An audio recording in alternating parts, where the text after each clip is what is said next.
Namaste. Few people were asking clarifications regarding using soil conditioners.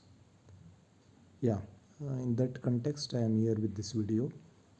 Uh, there were few brands available in the market which are being sold as soil conditioners. For example, there is one brand called Setrite by some company. So there are two formulations. One is for acidic soils and the other one is for alkaline soils. Okay. So so we also have what are called as amendments.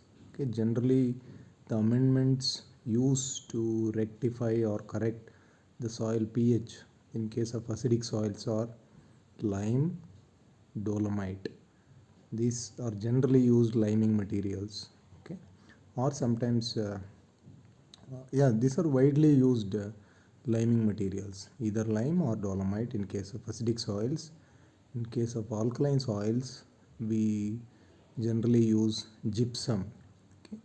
In comparison with these liming materials, so are these amendments, the soil conditioners are generally recommended in very low quantities. For example, so depending on the pH, the claims from the company or the recommendations from the company says so they are added at the rate of around 100 to 250 kg per acre maximum. Therefore, considering the quantity being applied, they cannot be qualified to be called as amendments. Okay, they are only soil conditioners meant for improving the soil physical properties or the soil aeration or the soil what I can say flocculation or whatever. So as per my understanding and experience, mostly these conditioners are prepared by using raw materials like lime, dolomite, gypsum only in different proportions. So depending on for which kind of soil they are being formulated. So in general, for acidic soils, we don't add or we don't advise farmers to use sulfur. Already acidity is there. So using sulfur or adding more sulfur may increase the soil acidity again. Of course, if it is lime and dolomite or magnesium, so there is no problem. Even some people might be using magnesium sulfate also while preparing the soil conditioners. So that is very clear. Whereas for the formulations advisable or being prepared or being administered for alkaline soils must invariably contain gypsum only. So I have seen few products containing calcium to the extent of calcium to the extent of around 15%, magnesium to the extent of 3 to 4%, and sulfur to the extent of around 4 to 5%. Okay, I'll give an example of a fertilizer. For example, single superphosphate.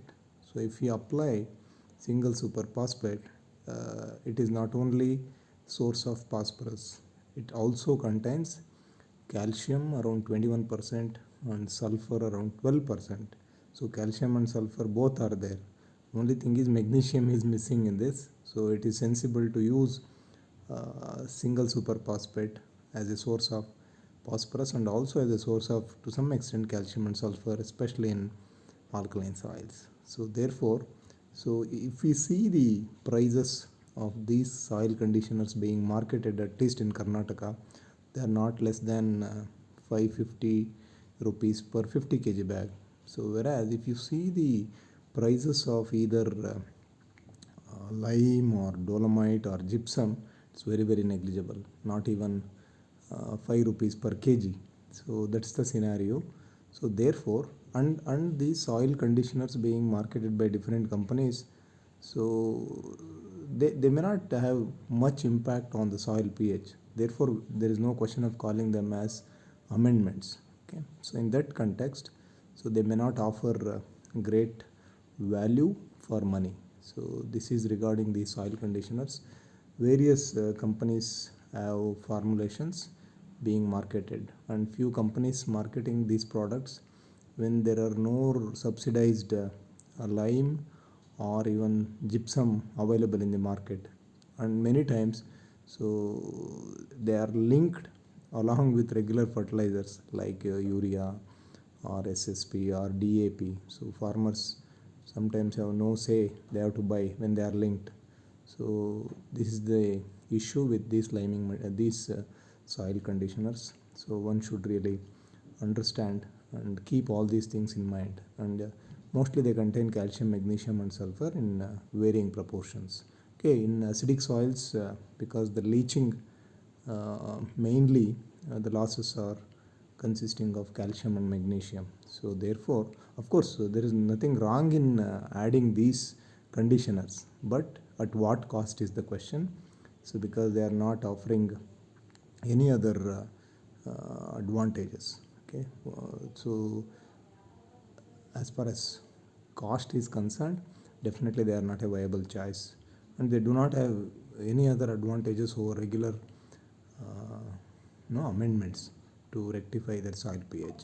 So this is regarding these soil conditioners. So farmers must be careful while purchasing or using such soil conditioners. And some people will be misleading the farmers, saying that when we recommend single super phosphate, they are saying some people are giving citrate super as super. It has nothing to do with no, single super phosphate as source of phosphorus. So farmers need to be educated, or they should be aware of all these things before using these soil conditioners. If you have any other queries regarding these soil conditioners, you can text me, or you can put it in your comments in this YouTube.